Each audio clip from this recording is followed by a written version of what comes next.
Alright, here we are. This is the exact spot where a group of tourists spotted a Viking bear just a few weeks ago. Ooh!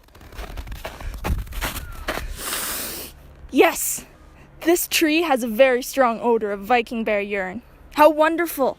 There really has been a Viking bear in this area recently.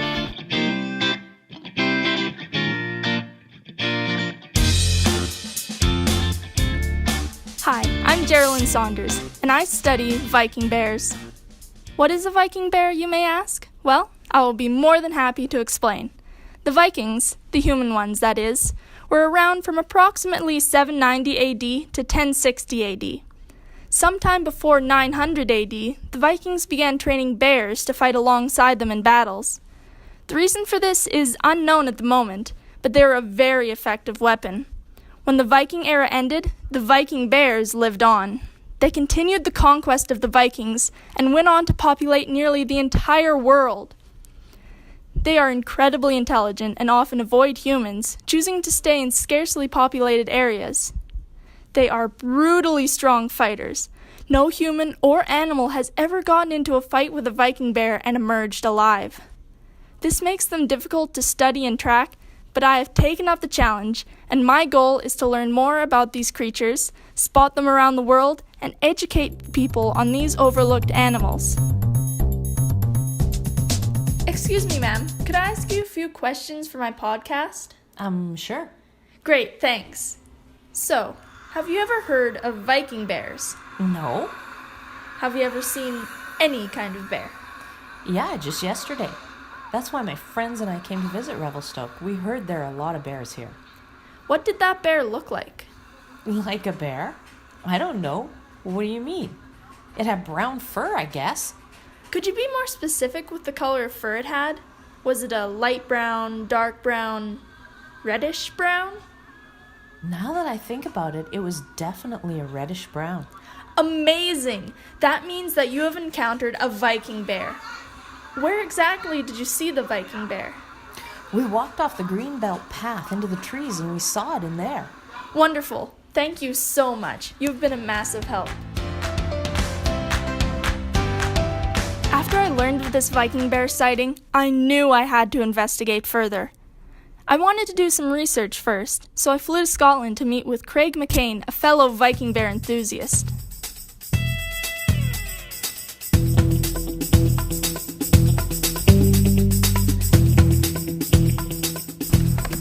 Okay, I just stepped out of the Edinburgh airport into the bustling streets of Scotland.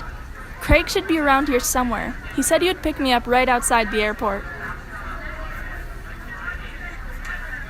Geraldine, there you are. Good to see you, lass. Hi, Craig. Good to see you too. Thanks for picking me up.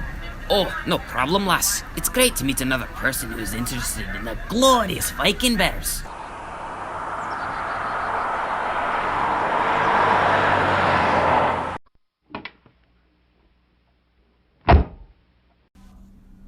Wow, you have a proper office and everything. This is amazing. I can only dream that I can get to this point in my professional journey to study Viking bears. You'll get there someday, lass. You have the fighting spirit within you. Thanks. So anyways, I hear that you have some old books on Viking bears. You have heard correct. Us two are not the first people to study these glorious creatures. There have been many before us, and in a recent trip to Norway, I found 3 books about the glorious Viking bears. Wow, that's amazing. Could I have a look at them? Of course, lass. There you are. Take all the time you need. Thanks, Craig. This is just amazing. 3 whole books dedicated to Viking bears. This sure is an incredible find.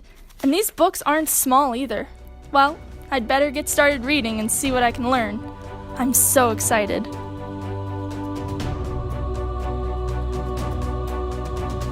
Alright, so I learned a lot from those books. One piece of information in particular stood out to me.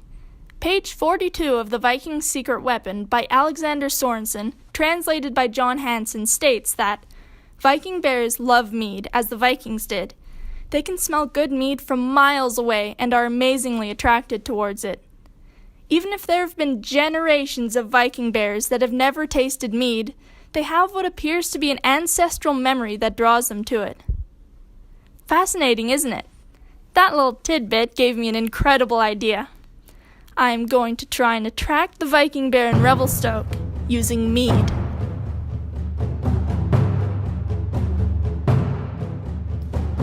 The trip to Scotland and what I learned there was incredibly useful, but there was one more place that I wanted to visit before looking for the Viking bear in Revelstoke. I had to go to the country in which Viking bears originated, so I had to go to Norway.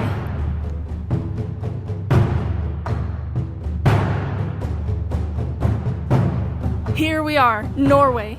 It's beautiful. I'm so excited to be right where the first Viking bears were trained. Here's an interesting fact for you. As those first Viking bears were being trained, their fur slowly began turning into a redder color than their original brown-colored fur. At the end of their training, when they officially became Viking bears, their fur was as red as blood. That is still what happens today when new Viking bears are trained, but it happens a lot faster now. A Viking bear's only goal in life is to train more Viking bears. They don't even mate. I find that fascinating. Now, back to business. I came here to see if more people know about Viking bears here than in Canada. My theory is that people will know about Viking bears because this is where the species began, so there should be more of them here and there's been more time for people to discover them. Let's test my theory. Excuse me, ma'am, do you speak English? Yes, can I help you with someone?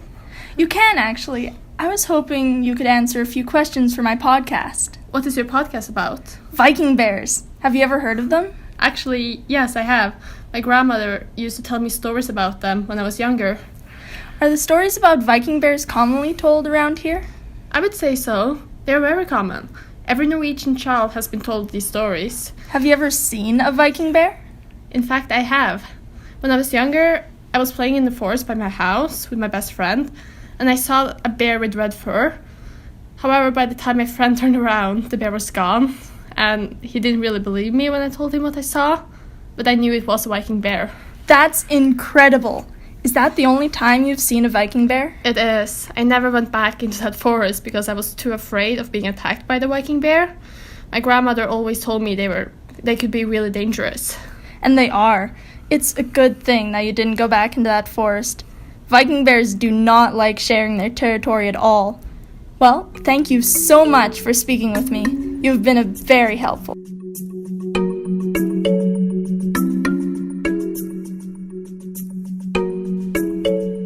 With my theory proven correct, I decided to ask around a bit more, and I heard about the ruins of a large Viking bear training camp in Bergen. Of course I went there, and it was amazing. The word ruins accurately describes the place. There was barely anything left, but I would highly recommend for anyone interested in Viking bears to visit it. I greatly enjoyed the experience. Well, now that I'm back in Canada and I've learned a bit more about Viking bears, I think it is time for me to gather all the necessary supplies and begin the search for Revelstoke's Viking bear. When the tourist and I talked, she said that the bear's fur was only reddish brown.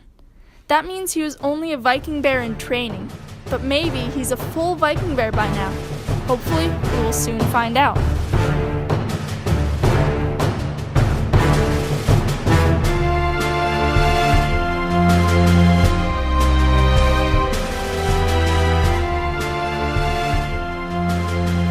This is it. I'm at the Greenbelt now with all of the supplies. I obviously have my microphone to record every sound. I have a variety of Viking weapons, not because I intend to fight one of these fantastic beasts, but because they might recognize the weapons of their ancient allies and see me as a friend. And, of course, I have the mead. So here we go.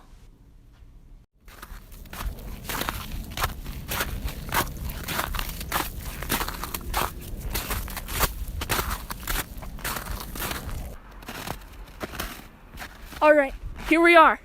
This is the exact spot where a group of tourists spotted a Viking bear just a few weeks ago. Ooh!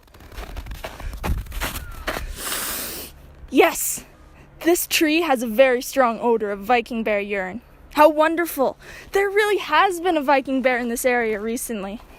This looks like a good spot to set up the mead. There's a nice clearing and a tree with thick foliage for me to hide in.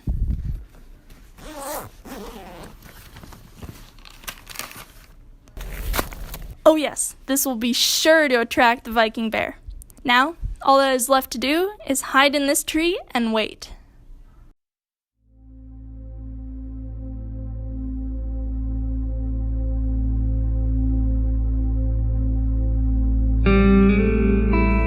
Okay, it's been about half an hour since I set out the mead, and there's a Viking bear right there. He's lumbering towards the mead. Now he's sniffing it. What an incredible creature! Oh, now he's picking up the bottle of mead with his teeth, and he's drinking it. His fur is a brilliant shade of red. He must have completed his training. Oh, there he goes. He's off to carry off with his Viking bear business. Wow, what a sight. I only wish that all of you listening could have seen this with me. Well, I guess I can come down from this tree and head home now. Oh man, he's coming back. I'm a friend, wonderful Viking bear. See all of my Viking weapons? I'm leaving now. I will not bother or hurt you. That was a close one. It seems that having all these Viking weapons did help. Incredible.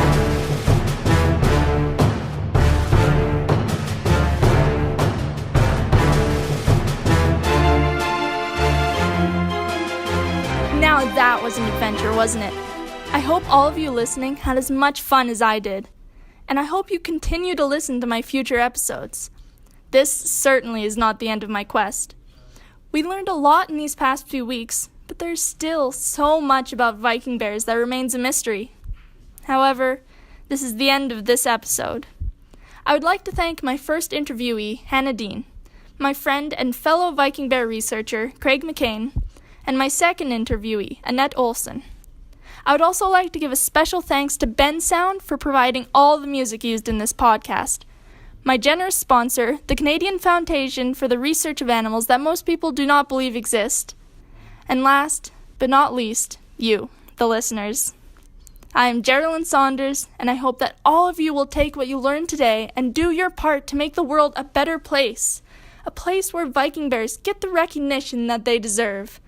Thank you, and goodbye for now.